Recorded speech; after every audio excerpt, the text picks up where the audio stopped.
2023, kita mau menuju ke lokasi Payungi untuk berkumpul sekaligus menikmati kuliner alias membeli jajanan yang tersedia di pasar tradisional Payungi.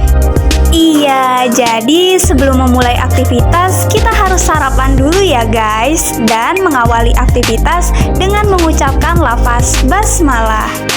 Yuk langsung aja ikuti perjalanan kita ya. P4S, Pusat Pelatihan Pertanian dan Perdesaan Swadaya, adalah kelembagaan pelatihan dengan metode permagangan pertanian dan perdesaan yang didirikan, dimiliki, dan dikelola oleh pelaku utama dan pelaku usaha secara swadaya, baik perorangan maupun kelompok. First time, kami bertemu dengan Pak Sunarno selaku Ketua P4S Metro Lestari yang berlokasi di Yosomulyo Metro Pusat. Beliau memberikan arahan dan penjelasan terkait P4S yang telah didirikannya. Dan kami juga selama di lokasi ditemani oleh dosen pembimbing kami yaitu Miss Hifni Septina Carolina MPD. Dan ini dia produk media tanam yang siap untuk didistribusikan. Nah, ini dia hasil produk berupa pupuk organik. Setelah selesai, kami pun melakukan sesi foto bersama.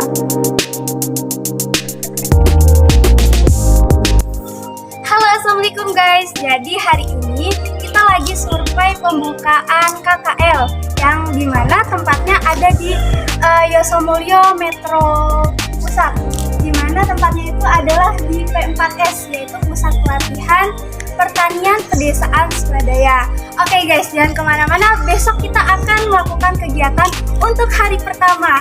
Dadah! Hari ke-1 di P4S Metro Lestari.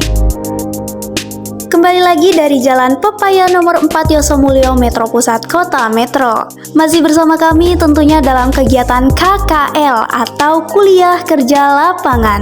Oke guys, hari ini kita sedang belajar menyablon karung dan plastik produk media tanam bersama Pak Kurniawan dan juga Pak Wawan. Kita juga sharing-sharing dengan Pak Sunarno terkait pengalaman beliau dalam menjalankan usahanya. Hari ke-2 di P4S Metro Lestari.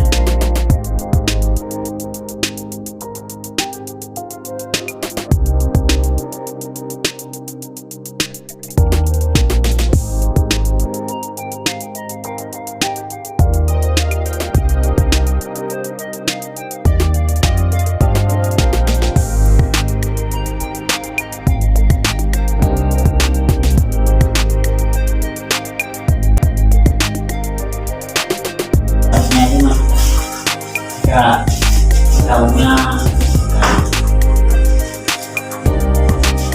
Kalau untuk batu, apa tadi kapur yang dari batu itu ya, itu biasanya didapetin dari mana tadi? dari bukit itu batu itu aku bantah Langsung ambil sendiri? enggak kalau anu ya berbulan Iya. Di mana Kalau tadi? di situ kok tangannya apa kan di tangan pada namanya kita kok belum itu Kapur belum, oh namanya kapur belum ya? iya Itu fungsinya untuk apa Pak De? menetralisir apa namanya Oh, ya dia mengatur kadar PM ya. itu kan ada dengan tangan itu asam atau pelaku baca Oh, jadi itu fungsinya.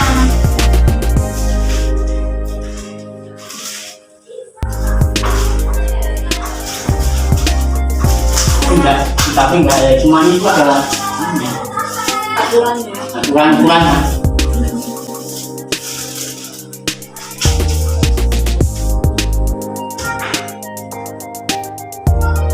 Ini yang paling mempengaruhi apa tadi? kotoran sapi itu leher tangannya Itu harus selalu ada. sudah selalu ada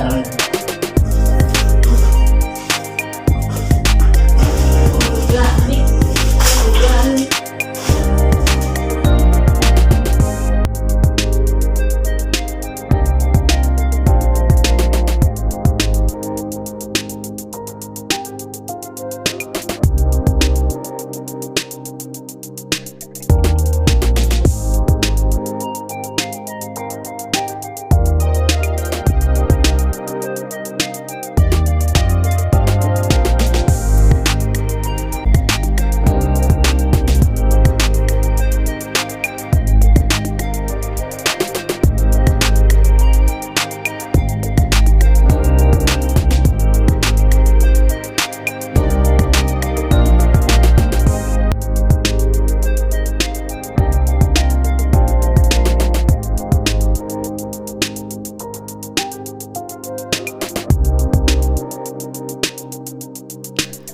Kokopit yaitu media tanam yang berasal dari proses penghancuran sabut kelapa, di mana dalam sabut kelapa tersebut diambil seratnya dan serbuk halusnya. Karakteristik yang ada pada kokopit ini mampu mengikat air lebih banyak dan memiliki pH yang hampir sama dengan tanah. Sabut kelapa yang halus itu berbentuk seperti pasir, sehingga serbuk kelapa tadi bisa digunakan sebagai media tanam. Kokopit ini memiliki kekurangan, yaitu kokopit ini mengandung zat tanin. Zat tanin itu sendiri merupakan sebuah zat yang memperlambat pertumbuhan tanaman. Namun, zat tanin di dalam kokopit ini bisa dihilangkan dengan cara merendam kokopit di air hingga air berubah menjadi warna kuning dan jika dikocok akan berbusa. Perendaman ini biasanya dilakukan selama 24 jam atau sesuai waktu yang diinginkan hingga air berwarna kuning. Kokopit juga memiliki sifat mudah menyerap dan menyimpan air. Ia juga memiliki pori-pori yang memudahkan pertukaran udara dan masuknya sinar matahari. Kokopit juga dapat menjaga tanah tetap gembur dan subur.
Hari ketiga di P4S Metro Lestari.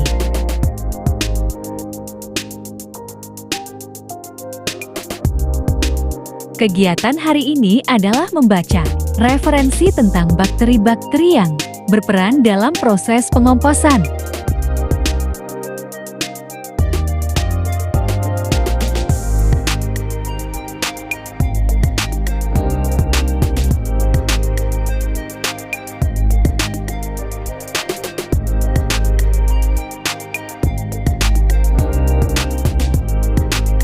Sedang berbincang-bincang dengan Bapak Kurniawan selaku pekerja di P4S Metro Lestari.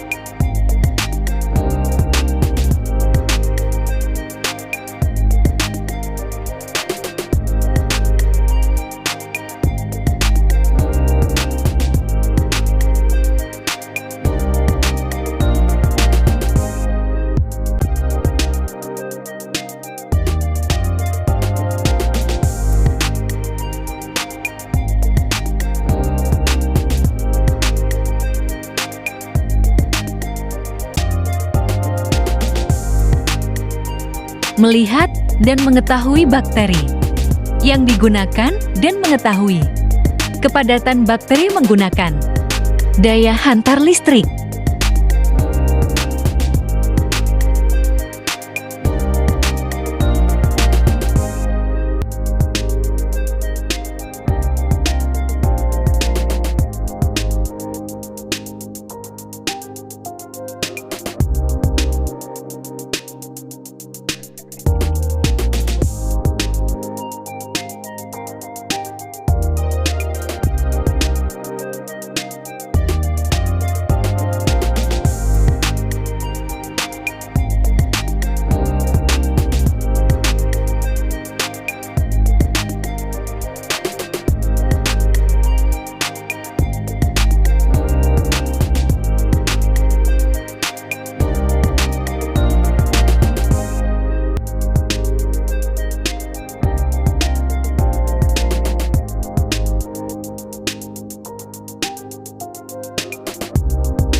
hari keempat di P4 Metro Lestari.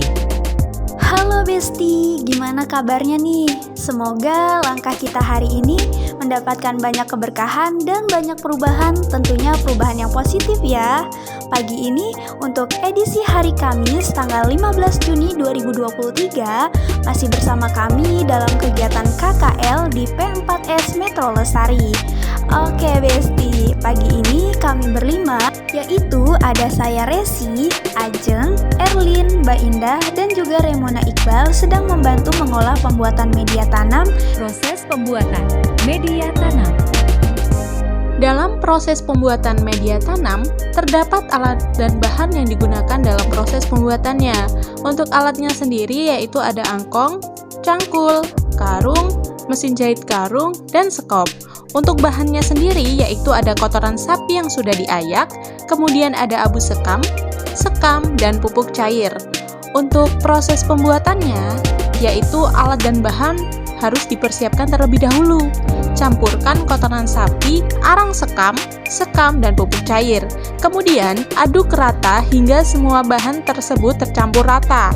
Setelah tercampur, media tanam siap dikemas. Media tanam dimasukkan ke dalam karung dengan 3 ukuran kecil, sedang, dan besar. Setelah media tanam dimasukkan ke dalam karung dijahit menggunakan media jahit karung. Karung yang digunakan sudah diberi label P4S Metro Lestari. Untuk pembuatan media tanam terdapat kotoran sapi. Nah, kotoran sapi sendiri ini pembuatan pupuk organik dapat menggunakan kotoran sapi sebagai bahan baku yang memiliki nilai potensial yang tinggi.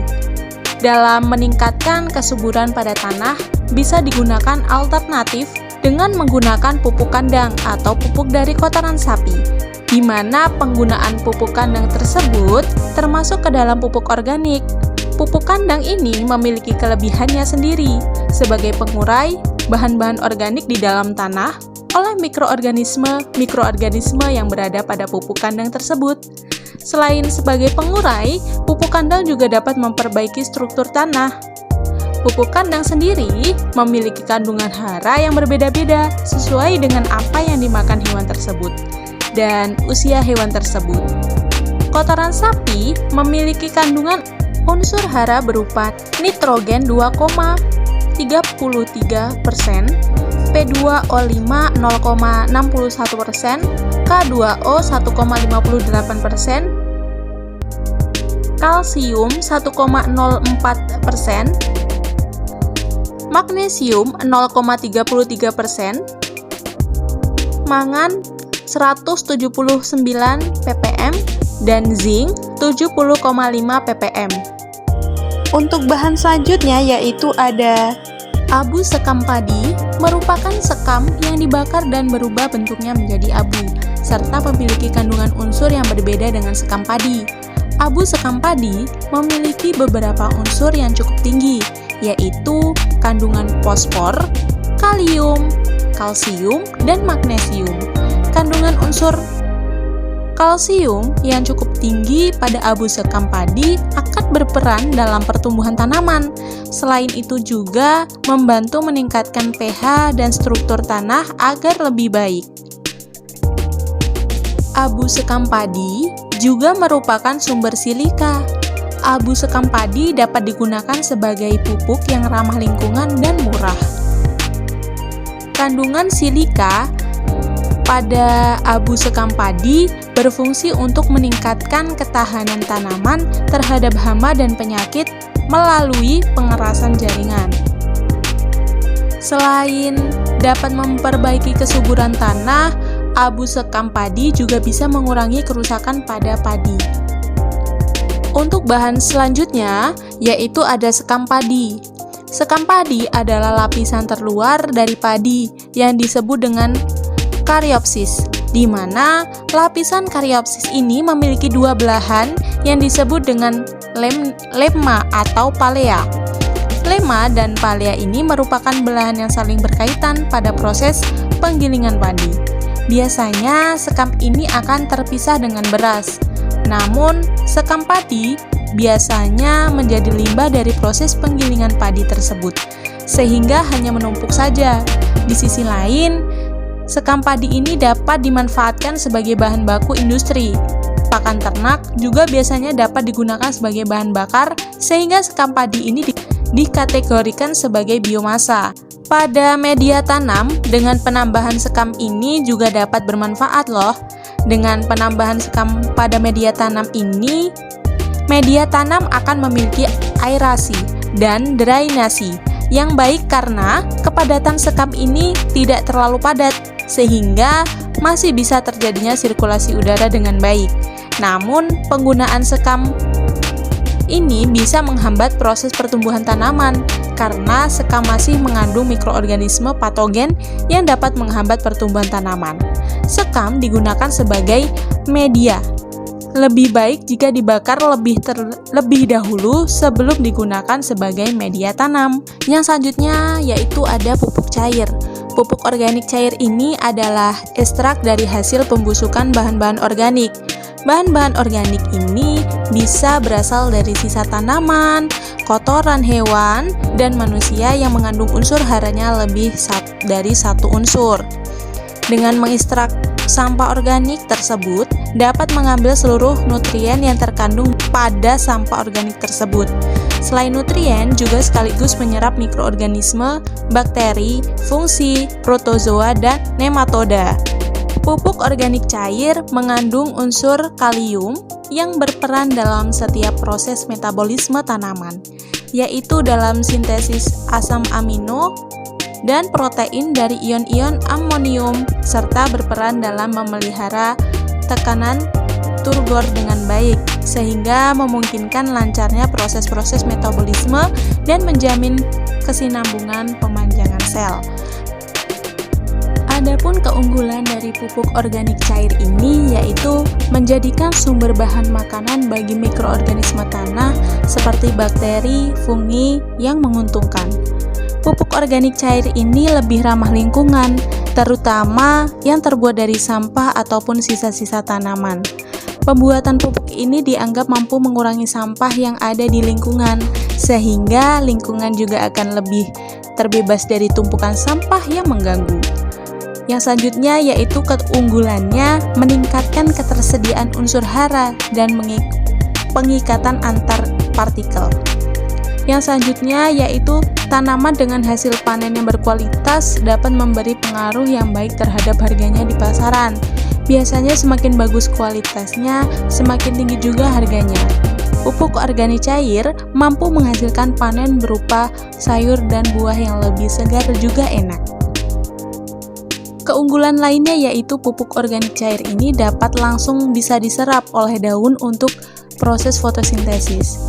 Biasanya dapat digunakan sebagai pupuk dasar tanaman yang bersifat rilis dan memiliki kandungan unsur hara yang lengkap.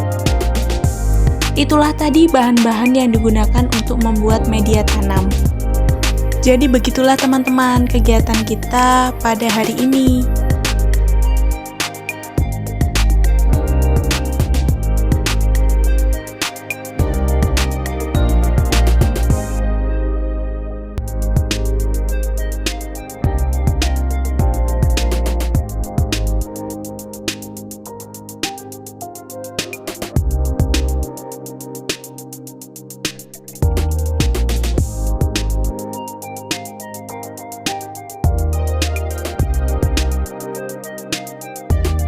Oke, jadi inilah hasil media tanam yang telah dimasukkan ke dalam karung.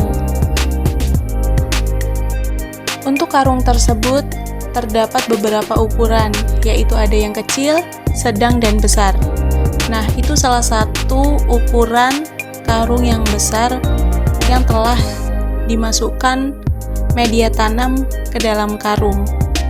Setelah itu, karung dijahit menggunakan mesin jahit karung.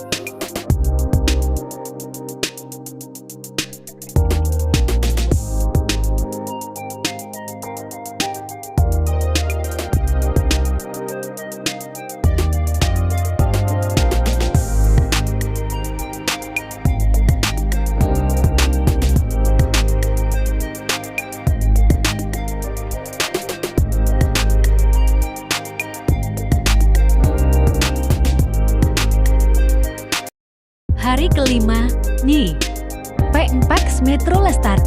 Hari ini kita akan melakukan proses pembuatan pupuk organik. Adapun alat dan bahan yang dibutuhkan untuk pembuatan pupuk organik, yaitu untuk alatnya ada cangkul, sekop, seler, plastik, dan jarum. Untuk bahannya sendiri yaitu ada kotoran sapi yang sudah difermentasi, ada kokopit, dolomit, abu sekam, EM4, dan molase. Adapun proses dari fermentasi kotoran sapi yang sudah kering itu diayak, kemudian dicampurkan dengan EM4, molase, dan air. Campuran kotoran sapi ini akan ditutup menggunakan terpal hingga 21 hari. Kotoran ternak atau sapi ini bisa dikatakan terfermentasi dengan baik apabila wujudnya berubah dari bentuk sebelumnya, di mana memiliki baunya yang sudah berkurang dan tidak menyengat. Suhunya menjadi dingin, memiliki tekstur yang kering, dan akan mudah remuk bila digenggam. Untuk proses pembuatannya sendiri, yaitu alat dan bahan dipersiapkan.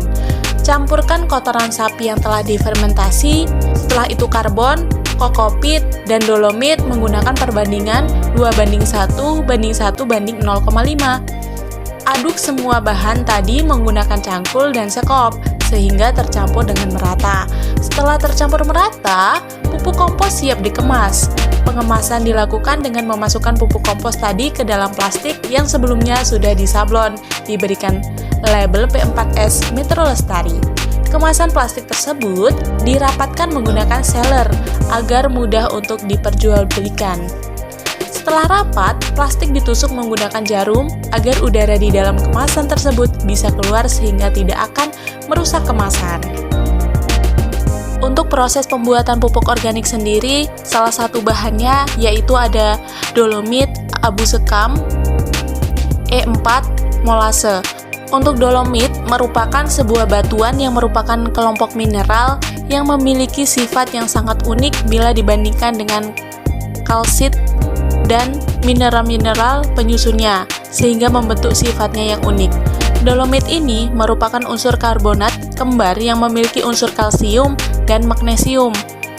Pengolahan dolomit ini bisa dijadikan pupuk yang berasal dari endapan mineral sekunder yang memiliki rumus kimia CaMG, CO3 2. Pupuk dolomit ini juga dapat memperbaiki keasaman di dalam tanah dan dapat meningkatkan unsur hara yang ada di dalam tanah. Selain untuk menambahkan kalsium dan magnesium di dalam tanah, dolomit ini memiliki kemampuan untuk dapat menetralisir suatu kondisi lahan pertanian atau tanah dari keasaman berlebihan di dalam tanah. Kandungan dolomit itu sendiri terdiri dari unsur hara dengan senyawa CaCO3 30%, MgCO3 30%. Dolomit ini merupakan sebuah pupuk yang biasanya digunakan untuk meningkatkan pH di dalam tanah, yang merupakan sumber unsur makro sekunder di tanah. Dolomit yang mengandung unsur kalsium dan magnesium memiliki banyak sekali fungsi yang dapat digunakan di dalam pertanian, sehingga dolomit ini memiliki manfaat bagi tanaman. Salah satu manfaatnya yaitu mengkoreksi keasaman di dalam tanah agar sesuai dengan pH yang ada di dalam tanah atau pH yang diperlukan oleh tanaman. Setelah itu, fungsi yang lainnya yaitu menetralisis kejenuhan pada tanaman karena kelebihan menyerap unsur logam berat di dalam tanah seperti aluminium, besi, dan tembaga. Dolomit juga dapat meningkatkan keefektifan dan efisiensi dalam proses penyerapan zat hara yang sudah berada di dalam tanah. Zat asli di dalam tanah yang dimana zat ini berasal dari proses pemberian pupuk organik atau lainnya, seperti pemberian urea dan lain-lain. Dolomit juga dapat meningkatkan unsur hara yang bersifat makro di dalam tanah untuk mendukung perkembangan dan pertumbuhan tanaman. Selanjutnya dapat memperbaiki struktur tanah dan aerasi tanah yang bermanfaat bagi mikroorganisme di dalam tanah. Selanjutnya fungsinya yaitu terdapat senyawa minyak, lemak, dan karbohidrat dapat dirangsang di dalam tanah dengan penggunaan pupuk dolomit. Senyawa minyak lemak dan karbohidrat dapat dirangsang di dalam tanah dengan penggunaan pupuk dolomit. Selanjutnya dapat membantu translokasi pati sehingga menghasilkan buah yang bagus dan dapat membantu distribusi fosfor agar tanaman dapat bermetabolisme dengan baik dan dapat membantu membentuk klorofil sehingga memberikan warna daun yang hijau sehat. Bahan yang selanjutnya ada E4. E4 merupakan kumpulan bakteri positif yang jenius berupa Lactobacillus dan Saccharomyces yang mampu fermentasi bahan organik menjadi unsur-unsur organik yang positif, memberi ruang dan respon terhadap cacing dan mikroba-mikroba yang ada dalam tanah, berkembang biak secara aman. Bahan E4 ini juga berfungsi sebagai menambah serta menampung unsur nitrogen dan unsur fosfat yang menghasilkan fitohormon, pengikat bahan organik berupa selolitik dan lignolitik. Beberapa keuntungan dan manfaat pemakaian kompos E4 antara lain yaitu bahan-bahan yang dibutuhkan sangat mudah didapat yang ada di sekitar alam, yang ada di sekitar lahan petani. Biaya yang dikeluarkan sangat minim dan murah. Untuk teknik dan cara pembuatan kompos ini sangat mudah dilaksanakan. Penggunaan kompos E4 ini memperbaiki struktur dan tekstur tanah. Penggunaan E4 ini sangat memberi ruang serta tempat untuk aktif dan berkembang biaknya cacing dan mikroba positif lainnya di dalam tanah. Penggunaan E4 ini sangat aman karena tidak mengandung racun serta bahan kimia lainnya. Pemakaian kompos E4 ini berpotensi besar meningkatkan kesuburan dan pH tanah. E4 ini sangat memberi manfaat bagi kesuburan tanah dengan secara baik, dapat memperbaiki struktur tanah serta tekstur tanah dengan penambahan bahan organik atau kompos ke dalam tanah yang sudah rusak akibat pemakaian bahan kimia dan pupuk kimia secara terus-menerus dan melampaui batas keseimbangannya. Untuk bahan yang selanjutnya yaitu ada molase. Cairan molase itu berfungsi sebagai sumber energi dan penyubur bagi bakteri dalam proses dekomposisi untuk menghasilkan pupuk organik cair. Molase sendiri digunakan sebagai salah satu bahan dasar pembuatan pupuk organik yang membantu meningkatkan kualitas pertanian. Pemberian molase pada tanaman berfungsi sebagai sumber energi dalam media fermentasi mikroorganisme tanah.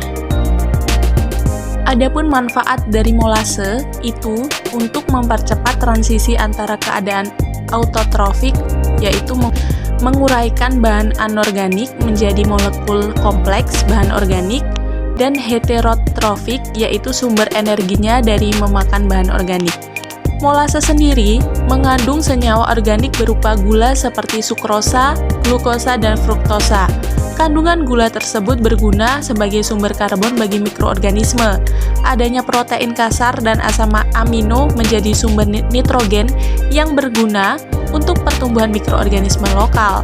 Molase atau tetes tebu merupakan hasil samping dari industri pengolahan gula yang masih mengandung gula cukup tinggi, yakni sukrosa sebesar 48-55%. Nah, itulah tadi kegiatan kita pada hari ini, yaitu pembuatan pupuk organik. Hari ke-6 di P4 Metro Lestari.